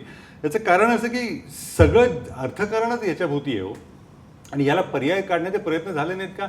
झाले ना. जेव्हा दुसरं महायुद्ध संपलं आणि जेव्हा ती परिषद झाली, म्हणजे ज्याच्यामध्ये जागतिक बँक जन्माला आली किंवा IMF जन्माला आली, आणि ज्याच्यानंतर अप्रत्यक्षपणे डॉलर हा जगाचं चलन म्हणून मानला गेला. त्याच्यानंतर अगदी 2007 साली सुद्धा असा प्रयत्न झाला की डॉलरला हटवा. मग तिथे त्या जागी काय आणा, तर रशियाचं रुबल त्याला आपण ते स्थान देऊया. आणि असा प्रयत्न ज्यांनी केला, इराणचे रफसंजानी त्याच्यामध्ये होते, मोहम्मद अहमदीनेजाद नावाचे एक इराणचे खूप मोठे नेते अजूनही आहेत, ते होते त्याच्यामध्ये, आणि पुतीन या सगळ्यामध्ये होते. तो सुदैवाने यशस्वी ठरला नाही. म्हणजे अमेरिकेचा डॉलर किंवा अमेरिकेचं राजकारण, अर्थकारण हे वाईट असेल, पण चांगली सोय अशी नाही की तुमचं वाईट आहे असं म्हणतं तरी येतं हो. म्हणजे रशिया चीनच्याविषयी काहीच कळत नाही, काहीच करू शकत नाही आपण. पण अमेरिकेचं मला एकाच गोष्टीसाठी खूप मोह आहे हो. वर्तमानपत्रात काम करणाऱ्या नात्याने ना, तिथे अब्रूनुकसानी हा प्रकारच नाही आहे. म्हणजे छोट्या गावचं लंगोटीपत्र पण आपला अध्यक्ष मूर्ख आहे असं म्हणू शकतं. केवढी मोठी सोय आहे ही, तुम्ही लक्षात घ्या. त्याचा वर्तमानाशी काही संबंध नाही आहे. गरज म्हणून, म्हणजे माध्यमांची गरज या अर्थाने. तर ह्या इतक्या निष्ठुरपणे या खेळल्या गेलेल्या आहेत ना, त्यामुळे जगाची विभागणी माझ्या मते ही तेल असलेले आणि तेल नसलेले अशाच स्वरूपाची आहे. आणि इथून मग आपण आजच्या या वर्तमानापर्यंत येऊन थांबतो, जिथे इराणचा संघर्ष सुरू झालेला. इराणचा संघर्ष एकाच कारणासाठी सुरू झाला, बाकी काहीही कारण नाही. सगळे मान खाली घालून जेव्हा जगत असतात ना, तेव्हा एकच मान सरळ असणारा टोचतो, बाकी काहीच कारण नाही याच्यामुळे. आणि ते इराण सतत टोचत आलेलं आहे. 55 साली तसंच झालं, 1979 साली तसं झालं. आणि माणसं कुठल्या पातळीवरती गेलेली आहेत. जेव्हा 1979 साली ती क्रांती होऊन हे सत्तेवर आले अयातुल्ला खोमेनी, तेव्हा ती इराणमध्ये आपल्याला आठवत असेल की अमेरिकन दूतावास ताब्यात घेतला गेला. इराणी मुलांनी त्याच्यावरती हल्ला केला आणि अमेरिकी नागरिकांना ओलीस ठेवलं. आता हा अमेरिकेतल्या निवडणुकीचा कालखंड आहे. आणि जर अमेरिकी ओलिसांना सोडलं गेलं निवडणुकीच्या आधी, त्याचा फायदा विद्यमान अध्यक्षांना मिळेल. या हिशोबानं त्यांच्याशी, इराणच्या खोमेनी यांच्याशी करार केला गेला, अमेरिकी निवडणुका होत नाही आहेत, तोपर्यंत या ओलिसांना सोडू नका. आणि त्या करार करणारा हा अमेरिकेचा सगळ्यात यशस्वी अध्यक्ष गणला जातो. पुढे 10 वर्ष त्यांचं निवांत राज्य झालं, रोनाल्ड रेगन. आणि ज्या दिवशी यांनी शपथ घेतली, रोनाल्ड रेगन यांची ज्या दिवशी शपथ घेतली, त्या दिवशी दुपारी इराणमधनं हे ओलीस सुटलेले आहेत. म्हणजे न्यूयॉर्क टाइम्सचं तेव्हाचं कव्हर तुम्ही बघा. मग एका बाजूला त्यांनी रेगन शपथविधी घेताना दाखवलेत आणि दुसऱ्या छायाचित्रामध्ये इराणमधले ओलीस कसे सुटले हे दाखवलेले. आणि हा इतका क्रूर इतिहास आहे ना, ज्याच्यामध्ये मग शेवटी एका टप्प्यानंतर फक्त ही आर्थिक ताकद याच मुद्द्यावरती आपण येऊन थांबतो. आणि हा इराणचा संदर्भ असेल, ज्यावेळेला 60 साली ओपेक स्थापन झाली, त्याला आत्ताचा तर रशियाचा परत संदर्भ आहे. रशिया त्याच्यात सहभागी झाला नाही, कारण त्यांना कम्युनिझम आणि अमेरिकन वगैरे हे सगळे मुद्दे होते. आता गंमत अशी आहे की ओपेक नावाची जी तेल संघटना आली, तेल निर्यातदार देशांची संघटना, ही जेव्हा तेलाच्यावरती बाजारपेठेवरती नियंत्रण ठेवते, त्यावेळेला रशिया स्वतःचं तेल बाजारात आणू शकतो. आणि रशिया हा सौदी अरेबिया इतकं तेल असलेला देश आहे.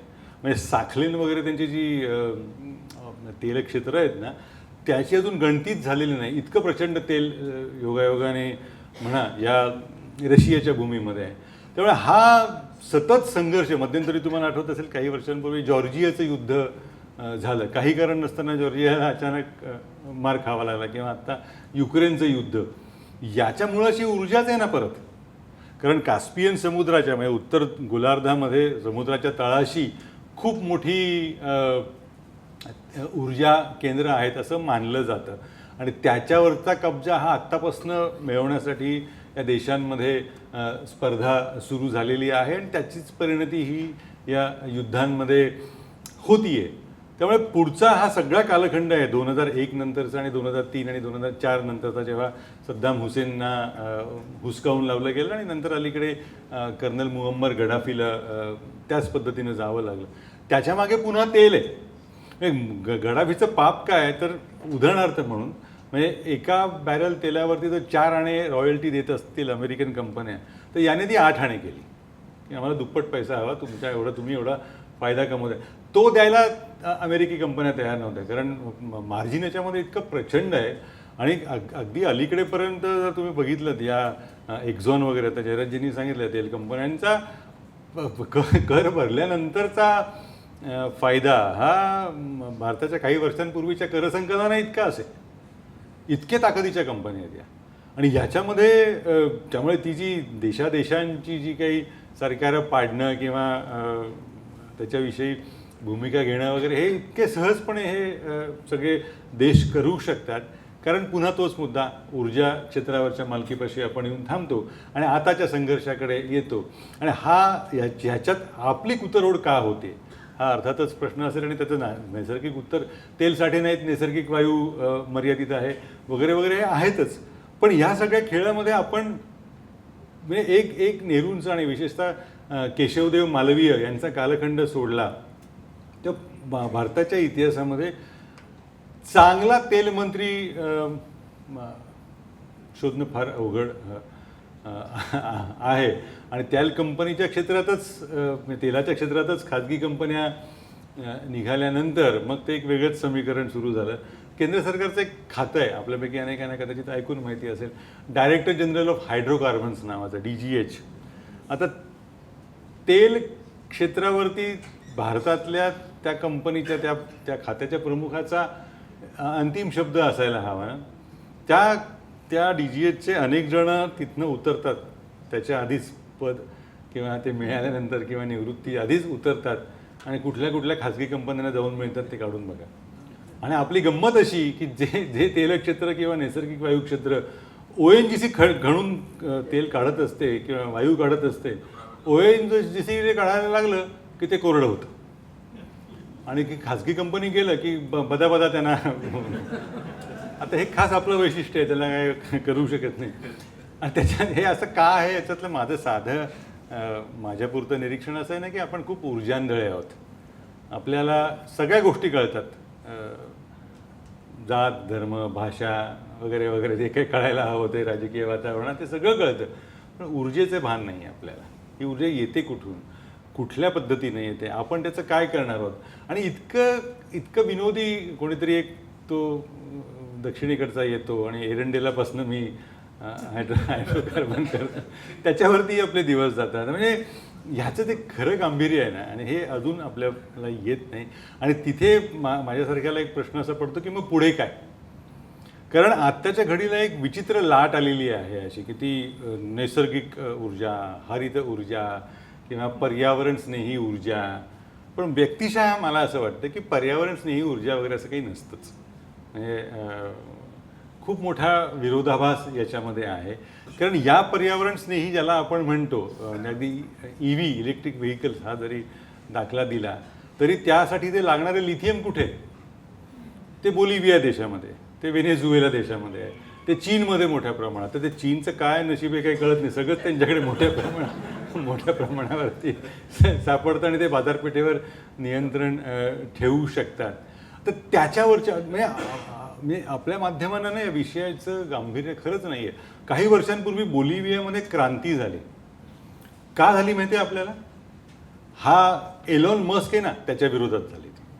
कारण त्याने एका राज्यकर्त्याला हाताशी धरून त्या संपूर्ण लिथियम बॅटरी क्षेत्रावरती इतका कब्जा मिळवला की तिथली स्थानिकांची गळचेपी व्हायला लागली. त्याच्या विरोधात लोकांना उठाव करावा लागला.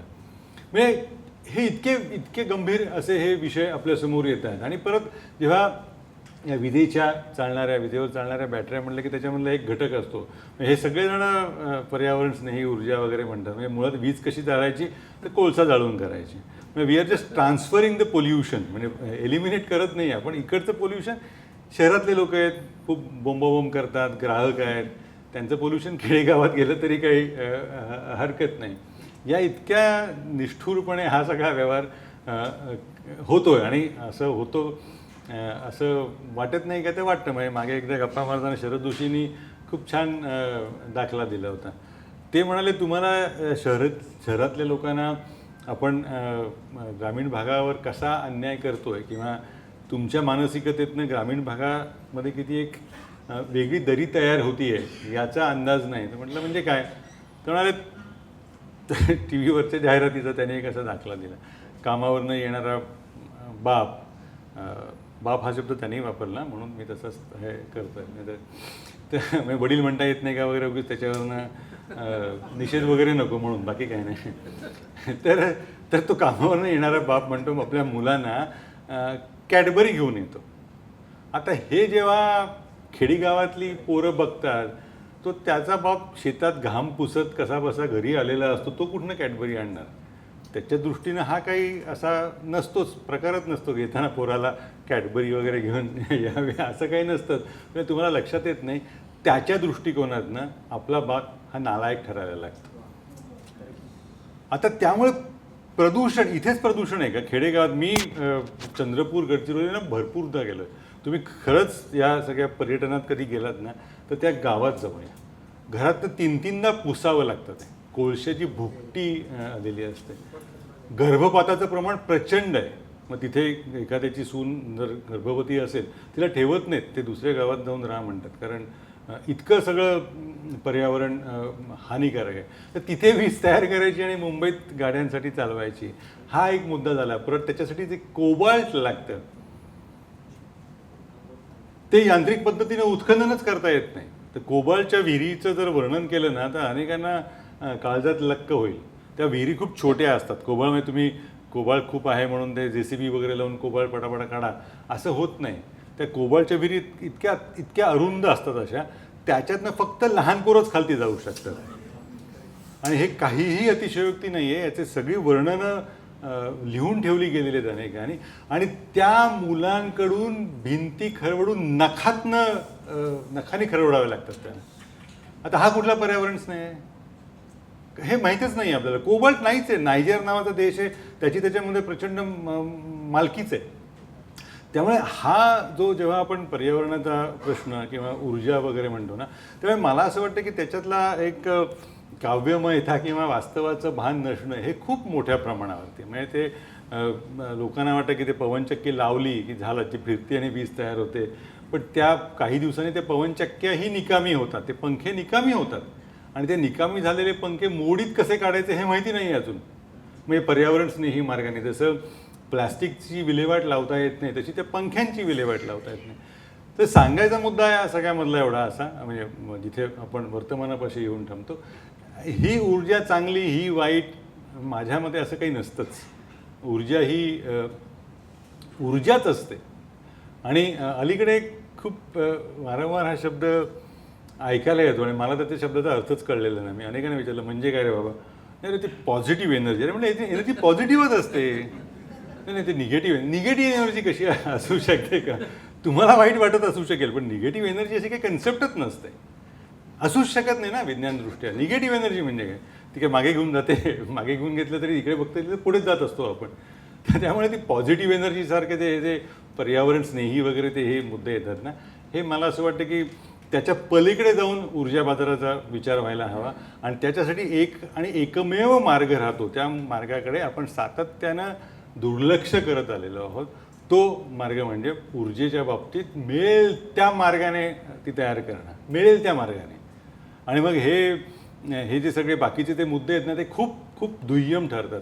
कारण इतकी गरज आहे. जर आपली व्यवस्था आत्ता अर्थव्यवस्था 7% आहे असं मानलं जातं वाढते म्हणून, सरकारी आकडेवारीवर साधारणपणे अविश्वास दाखवावा अशी पद्धत असल्यामुळे तीच मी पालन करतोय. तर ती 8% वाढायची, 10% वाढायची असेल तर गरज काय असेल आपल्याला लक्षात घ्या. किती पिंप ऊर्जा ही लागेल. या क्षणाला जवळपास 10 कोटी पिंप दररोज बॅरल्स ही पृथ्वीमधनं निघत असते. तर तुम्ही सेकंदाच्या हिशोबात जर करायला गेलात ना तर एका सेकंदाला साधारण 1200 पिंप जळत आहेत. 1200 पिंप. आणि हे भारताच्या बाबतीत गेलं तर भारताच्या बाबतीत 70-80, पण तरीसुद्धा खूप आहे हे प्रमाण. म्हणजे ह्या सगळ्यामध्ये आणि ज्या देशामध्ये जगाच्या लोकसंख्येच्या 5% पण लोक राहत नाहीत, तो 25% ऊर्जा खिचून घेतो. 22-23% एकट्या अमेरिकेमध्ये राहतात. त्याच्या खालोखाल चीन आहे आणि नंतर आपण आहोत. पण ते सुद्धा अंतर एवढं आहे ना. आणि त्यामुळे या अशा पद्धतीच्या चर्चेमध्ये ना मध्यंतरी आपल्यापैकी काही जणांना एक शब्दप्रयोग आठवत असेल, चिंडिया. चीन आणि इंडिया असा एक शब्दप्रयोग केला गेला. जसं काही राम आणि श्याम बरोबरीचेच आहेत अशा स्वरूपाचा. चीन यामध्ये इतका पुढे गेलेला आहे ना, जवळपास 5 पटीनं अर्थव्यवस्थेचा आकार मोठा आहे. एकंदर बाजारपेठ मोठी आहे. तेलाच्या साम्राज्यावरती पूर्णपणे नियंत्रण आहे. पर्यायी ऊर्जा स्रोत काढलेले आहेत. म्हणजे टेस्लाला अवघड वाटेल अशा BYDच्या गाड्या मुंबईच्या रस्त्यांवर दिसायला लागलेल्या आहेत.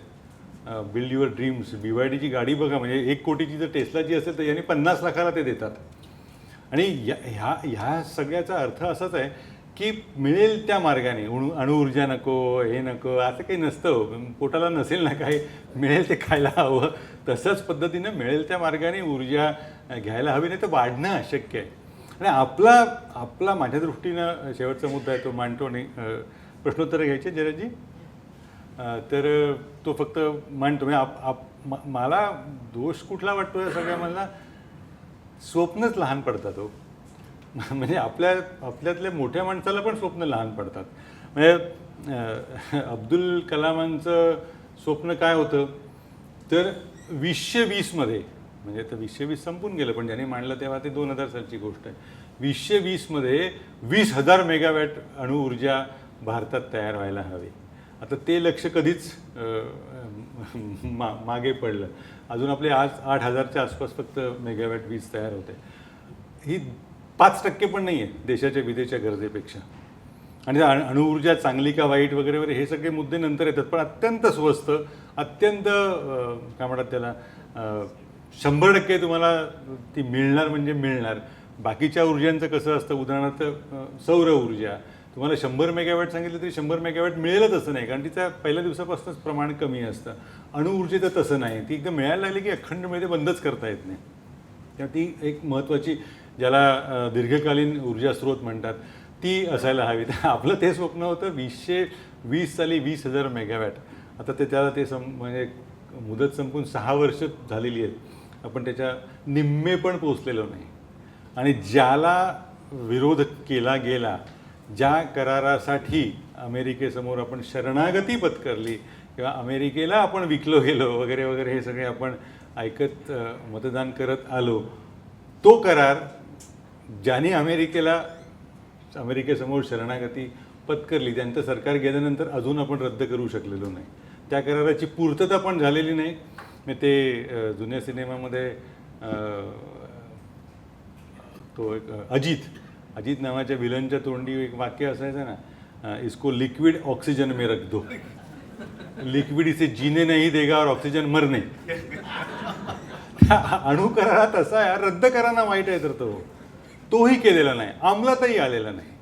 म्हणजे ज्याच्यासाठी मनमोहन सिंगांनी सरकार पणाला लावलं तो करार तसाच लटकलेला आहे.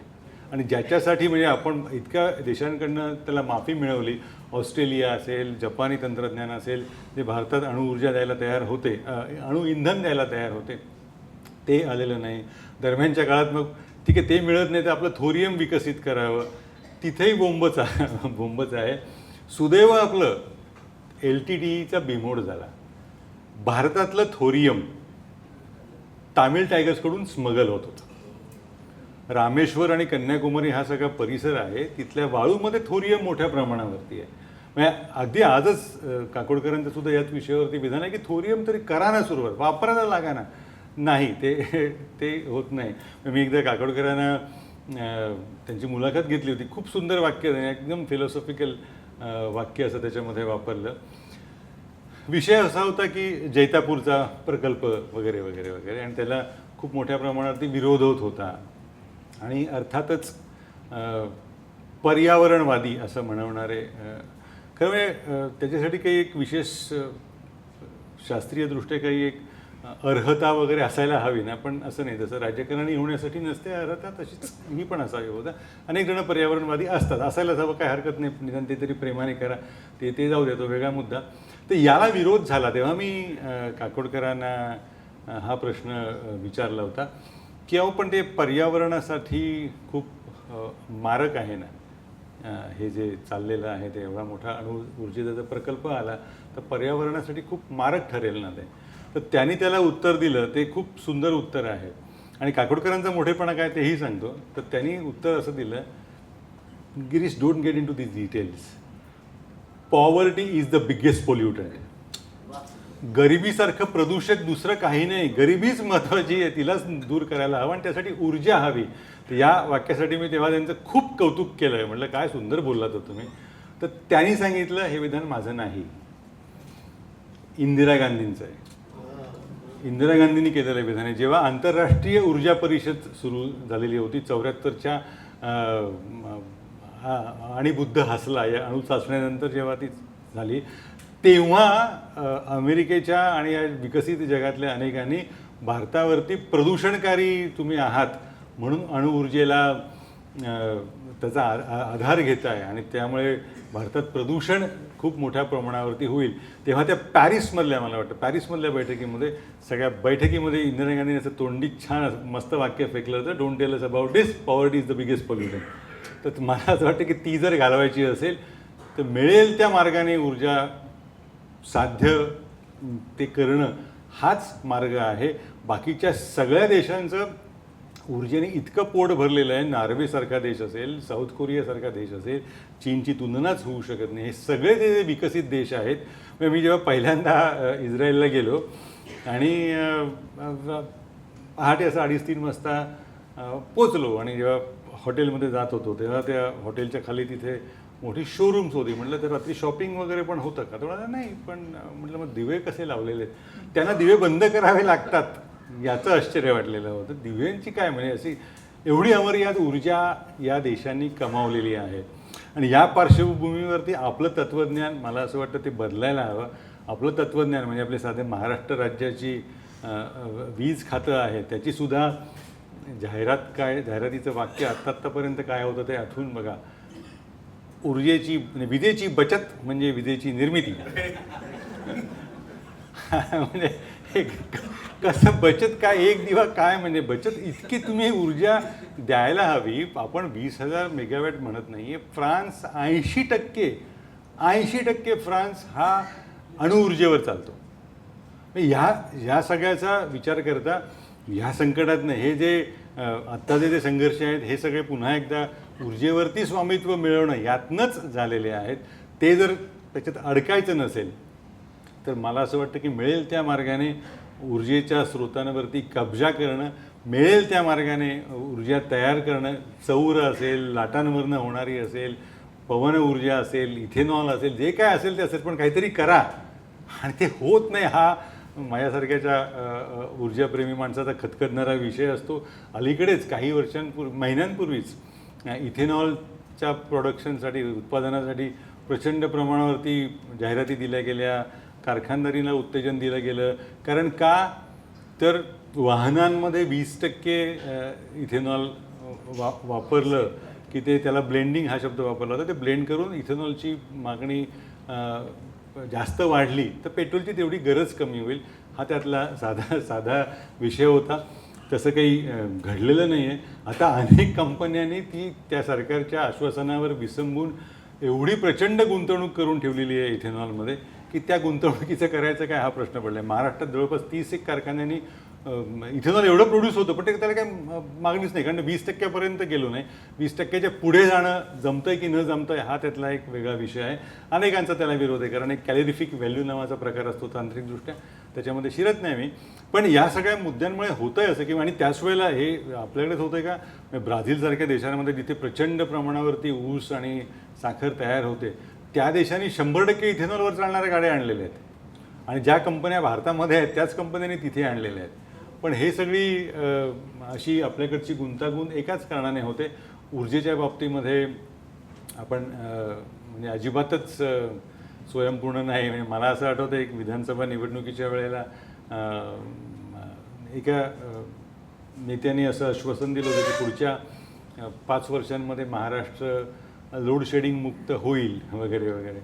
तर 2 वर्षांनी ही 5 वर्षच होती आणि कुणालाच काही वाटत नव्हतं, कारण नाही आहेत त्या मर्यादा नाही आहेत. एक यशवंतरावांची पुण्य आहे, ते कोयना जे सुरू झालेलं आहे 1900 मेगावॅट, देशातलं सगळ्यात मोठं ज्याला बॅकअप म्हणता येईल अशा स्वरूपाचं ते केंद्र आहे.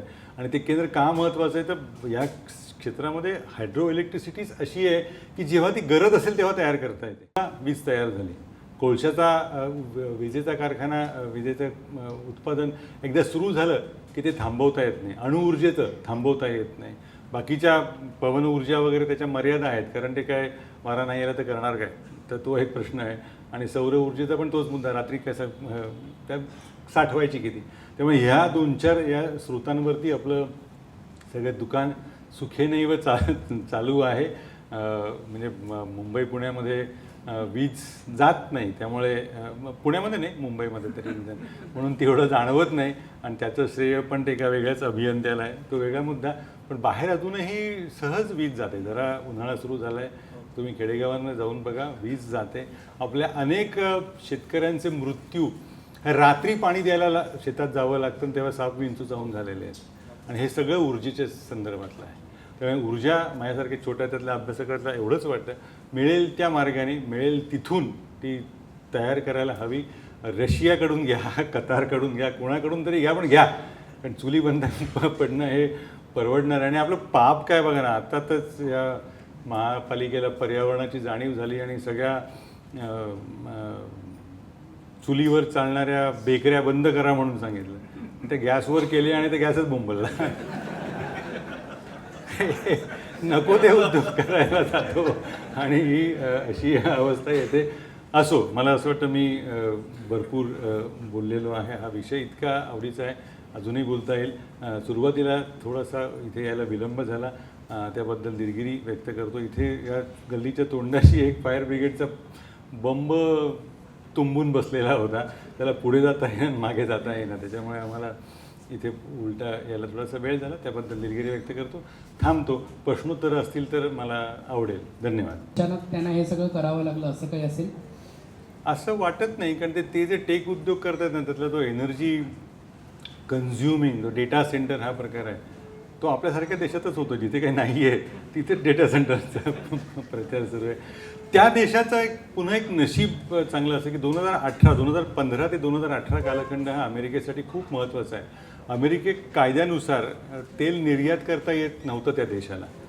ते 2015 नंतर त्यांनी कायदा बदलला आणि तेल निर्यात करायला सुरुवात केली आणि त्यांनी तंत्रज्ञानच इतकं सुंदर विकसित केलं ना की ते शेल ऑइल आपल्यापैकी अनेकांना माहिती असेल किंवा जमिनीखाली जाऊन दगडातला चिकटलेलं तेलबिलसुद्धा ते काढून त्याच्या कंपन्या त्यांनी तयार झाल्या आहेत.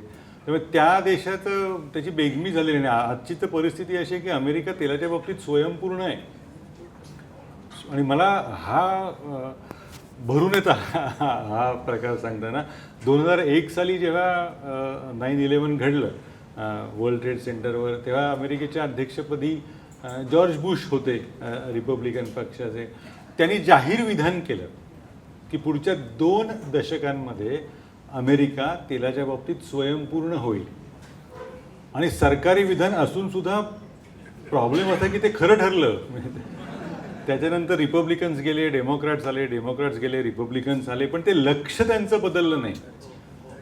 आणि 2018 पासून अमेरिका तेल निर्यात करते. अमेरिकेला काहीच त्यांचं अडणार नाही आहे हे जर पश्चिम आशियाचा संघर्ष असाच वाढला तरी, कारण तो देश स्वतः स्वयंपूर्ण झालेला आहे शेल ऑइलच्या निमित्तानं आणि या सगळ्या नवीन तंत्रज्ञानाच्या निमित्तानं. परत मेक्सिकोच्या किनाऱ्यावरती नाफ्ता बॉल्सचे त्याच्यातनं ते तेल तयार रूपांतर करत आहेत आणि त्याच्यामुळे या कंपन्यांचं उत्तम चाललेलं आहे. त्या अमेरिकेला ऊर्जेची ददात नाही आहे ती. आणि जसं अमेरिका स्वतःच्या भूमीत युद्ध लढत नाही तसं स्वतःच्या भूमीतल्या ऊर्जा गरजा ते इतरांकडून पूर्ण करून घेतं, जे आपण आता पूर्ण करणार आहोत डाटा सेंटर्सच्या निमित्तानं. एक प्रश्न आहे, सध्याच्या युद्धामध्ये मुस्लिम देश एकमेकांविरुद्ध उभे आहेत, तर शिया क्रिसेंट आणि सुन्नी क्रिसेंट या देशातल्या मुस्लिमांना आपण एकमेकांवरच हल्ले करून संपवतोय असं त्यांना लक्षात येत नाही का? नाही, पण त्याच्यातला धर्म हा बांधू शकतो एकमेकांना, हाच मुळात थोतांड आहे. हे सिद्धांत हाच थोतांड आहे. ख्रिश्चन देशांमध्ये युद्ध झालेली नाही आहेत का, मुसलमान देशांमध्येही युद्ध झालेली नाही आहेत का? त्याच्यामुळे त्याच्या आधारे मांडणी करणं हे मला जरा अन्यायकारक वाटतं. आणि याच्यातला दुसरा भाग कसा आहे की या अख्ख्या अमेरिका केंद्री पश्चिम आशियाला मला इराण एकाच कारणासाठी महत्त्वाचा वाटतो, कौतुकाचा वाटतो की अख्खा तुम्ही इराणला या सगळ्या परिसरातनं वगळा. फक्त शिया बहुल देश दूर होईल असं नाही, पण अख्खं जग सगळं अमेरिका चालवतीये ना. हा इराण हा एकच देश असा आहे की ते अमेरिकेला त्याला कंट्रोल करता आलेला नाही आहे. त्यामुळे हे एका अर्थी खरंच आहे, पण या विधानाची दुसरी आर्थिक बाजू अशी ना की दरिद्रीत नेमके एकमेकांशी भांडत असतात. पाकिस्तान आणि अफगाणिस्तान काय म्हणजे इकडे तू जास्त वाळवंट का तिकडे माझं जास्त वाळवंट. 400 जणांना मारतात. आज सर मला कधी कधी अफगाणिस्तानची लोकसंख्या काय हा प्रश्न आहे, कारण 10-20 रोज मरत असतात असे. पण मुद्दा असा आहे ना की हा खरंच भाग आहे. म्हणजे तुम्ही म्हणजे एक छान वाक्य आहे ते मराठी वाक्य, त्याचा अर्थ असा की ना हे सगळे देश आर्थिकदृष्ट्या गरीब आहेत आणि ही शापवाणी ज्यांनी ओपेक स्थापन केली, जुआ पाब्लो याचे व्हेनेझुएलाचे तेल मंत्री होते, त्यांनी सगळ्या देशांना सल्ला दिला की बाबांनो तुमच्या देशात तेल आहे म्हणून आपली प्रगती होईल असं मानू नका. त्यांनी शब्द वापरलेला, तेल हे डेव्हिल्स एक्सक्रीटा आहे, दैत्याची विष्ठा आहे, केवळ त्याच्या आधारे तुम्हाला तुमची प्रगती होणार नाही. आणि आता हे इतकं विधान वैश्विक आहे बघा. म्हणजे निसर्ग संपन्न खनिज संपन्न आहे म्हणून प्रगती होते असं मानायचं झालं तर बिहार राज्यातलं देशातलं सगळ्यात प्रगत राज्य असायला हवं. ॲल्युमिनियम आहे, सगळंच आहे ना त्याच्यामुळे. पण हा मुद्दा खूप महत्त्वाचा आहे. त्यामुळे हे जे देश आहेत ना, ते मगाशी ते वाक्य मी जे सांगत होतो ते वाक्य असं आहे की गरिबांचा नेहमी गंडच मोठा असतो. आणि कशासाठी का मरताय ना, म्हणजे काय आहे काय ना. पण हे दुर्दैवाने इतिहासाच्या प्रत्येक टप्प्यावर असंच होत आलेलं आहे. त्यामुळे आपल्या आसपासही बघा झोपडपट्टी जर घराच्या बाजूला असेल तर ती जास्त हिंस्र प्रतिक्रिया असते किंवा मारामाऱ्या होत असतात. हे दुर्दैवी आहे, पण इस्लाम देशांच्या बाबतीत हेच दुर्दैव दिसतंय. एक प्रश्न असा आहे, WTI क्रूड, ब्रेंट क्रूड वगैरे असे शब्द आम्ही चॅनलवर बघतो, तर हे सगळे वेगवेगळ्या क्रूडचे प्रकार म्हणजे नेमकं काय असतं? नाही, त्याच्यात 3 महत्त्वाच्या कॅटेगरीज आहे. टेक्सास इन्स्ट्रुमेंट नावाचं एक त्या परिसरातनं निर्माण म्हणजे सापडणारं तेल, एक पश्चिम आशियातनं निघणारं तेल आहे, आणि ब्रेंट हे न्यूयॉर्क स्टॉक एक्सचेंजला लिस्टेड कंपन्या लिस्टेड अशा तेलाचे दर हे ठरवणारं आहे. पण त्याच्यातला फरक तांत्रिकदृष्ट्या काही नाही, पण दुसरा फरक असा की कुठल्या देशातनं आहे त्याच्यावरती त्याचं मूल्य जास्त ठरतं. म्हणजे सौदीतलं असेल तर त्याच्यामध्ये सल्फर कंटेंट इतका कमी असतो की साफसफाई करावी लागत नाही, ते पटकन वापरता येतं, त्याच्यामुळे ते तेल जास्त महाग असतं. तर तेलच सगळं, पण तरीसुद्धा त्याच्यातनं अशा 3 महत्त्वाचे बाजार आहेत आणि ते वर्षानुवर्ष तसेच चालू आहेत आणि त्याचीच ती नामावली आहे ती. इन्शुरन्स कंपन्यांचा या सगळ्या युद्धामध्ये काय वाटा असेल? मी अगदी बातमीदारीत सुरुवातीला होतो तेव्हा एक ज्येष्ठ पत्रकार होता, मारिओ काब्राल इसा नावाचा. असे खूप धिप्पाड होते, असे इथपर्यंत कल्ले वगैरे असायचे. तेव्हा विमा कंपनीची एक पत्रकार परिषद होती, तर त्यांनी आपलं सहज विचारलं कोणी कोणी विमे काढले आहेत. आम्ही आपले सगळे मध्यमवर्गीय, आम्ही आपले हातवर केला विमा काढला आहे वगैरे. त्यामुळे मूर्खात विमा कंपन्यांना आपण मेलो तरच विम्याचा उपयोग होतो, त्याच्यामुळे कशासाठी विमा वगैरे काढायचा आहे अशी त्यातली गमतीची भाग सोडून द्या. पण हा युद्धात हा विमा कंपन्यांचा असेल असं वाटतं, कारण तेच फटका बसतोय ना त्यांना, कारण हे इन्शुअर्ड मार्केट आहे. आणि बाकीच्या कंपन्यांचा नाही आहे का, तर आहे. म्हणजे पहिलं महायुद्ध जेव्हा सुरुवात झाली ना, त्यावेळेला हेनरी फोर्ड पहिले मोठे उद्योगपती, म्हणजे फोर्डचे संस्थापक, त्यांचं वाक्य आहे, ते म्हणाले होते की बँकांकडे इतकी सरप्लस कॅश आहे की आता युद्धाशिवाय पर्याय नाही. आणि मी खरं म्हणजे मुंगेसर इथे असताना त्या विषयावर बोलणं अयोग्य आहे, पण वित्तसंस्था आणि आर्थिक आणि हे संघर्ष हा इतिहास आहेच, लागेबांधे असतातच. विमा कंपन्यांचे वाटत नाही. इराण बरोबर आपण रुपी ट्रेड वगैरे सुरू करू शकतो का, किंवा होता भारताचा या बाबतीमध्ये भविष्यातला कसा काय एक फायनान्शियल प्लॅन असू शकेल, किंवा एक- असा आपला काही प्लॅन असतो का? छान प्रश्न आहे. असतो का हा मलाही प्रश्न आहे खरा म्हणजे. पण रुपयामध्ये होता. इराणची एकमेव देश आहे की आपण त्याच्याशी, म्हणजे नेपाळ, बांगलादेश, श्रीलंका सोडून द्या, पण तेलाच्या बाबतीतला एकमेव देश आहे की जिथे ज्याच्याशी आपण, आणि आपली मला वाटतं युनियन बँकेचं त्यासाठी एक वेगळी शाखाही होती.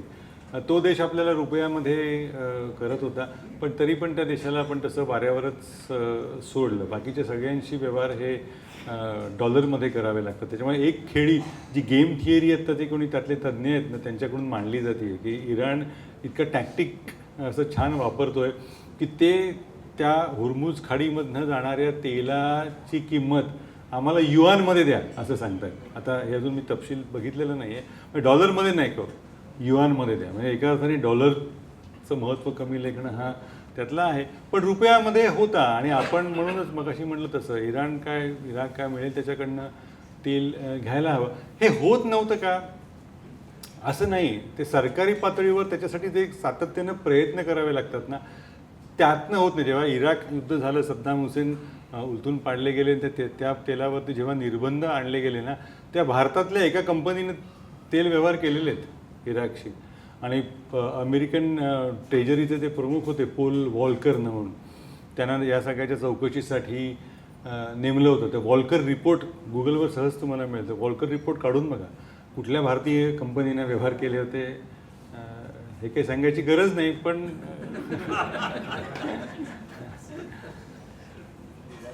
सौदी अरेबिया या देशाकडे तेलावर प्रक्रिया करण्याचं आणि ते सगळं तंत्रज्ञान आहे, किंवा सौदिया थोडा वेगळा झाला कारण अमेरिकेची मदत होती. तर या सगळ्या तेल एक्स्ट्रॅक्शन आणि त्याचं रिफायनिंग वगैरे हे सगळं करणं, याच्यात जे अमेरिकन कॉर्पोरेट्सचं जे मोनोपोलीचं साम्राज्य आहे ते कुठे उद्ध्वस्त होऊ शकतं का, किंवा अशी किंचित शक्यता तरी आहे का? ते चीनकडनंच होऊ शकलं तर तसं. कारण सौदी अरेबियावर जसं मगाशी म्हणालो 1944 साली पहिला करार केला, तेव्हापासून अमेरिकी कंपन्याच नेतृत्व करत आहेत. आणि सौदी अरामको, आता ही सौदी अरामको ही खूप मोठी कंपनी आहे, म्हणजे जगातली सगळ्यात मोठी कंपनी, तेल कंपनी आत्तापर्यंत ही एक्झॉन मोबिल होती. तिच्या 16 पट मोठी ही सौदी अरामको आहे आणि ती खाजगी कंपनी आहे, एका कुटुंबाच्या मालकीची कंपनी आहे. त्यांनी 5% लिस्टिंग करायचा असा मध्यंतरी घोषणा केली. त्या 5%ची अब्जावधी डॉलरमध्ये किंमत होती. तो व्यवसाय मिळवण्यासाठी या जगातल्या सगळ्या मोठ्या वित्त कंपन्या स्पर्धेत उतरल्या होत्या, पण ते काही पुढे झालं नाही त्याचं. पण सौदी हा अमेरिकेचं 53वं किंवा 54वं राज्य असं असू शकेल. कारण आत्तासुद्धा आता तपशील अजून आलेलं नाही आहे, पण मला कुठल्याही राजकारण्याचा कपाळ मोक्षाचा काळ कुठला असं जर एखादी तर समान चाचणी असेल ना, तर त्याच्यात मला जाणवतं की ज्यावेळेला जावई ॲक्टिव्ह होतो ना,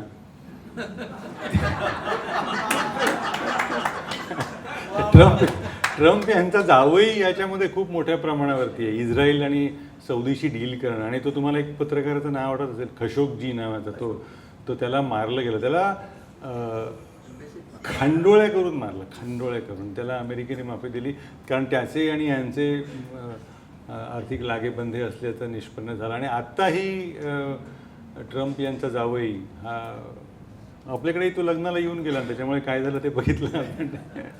असो, या बाबतीत आपण म्हणजे सध्या सुदैवी जावई नसल्यामुळे.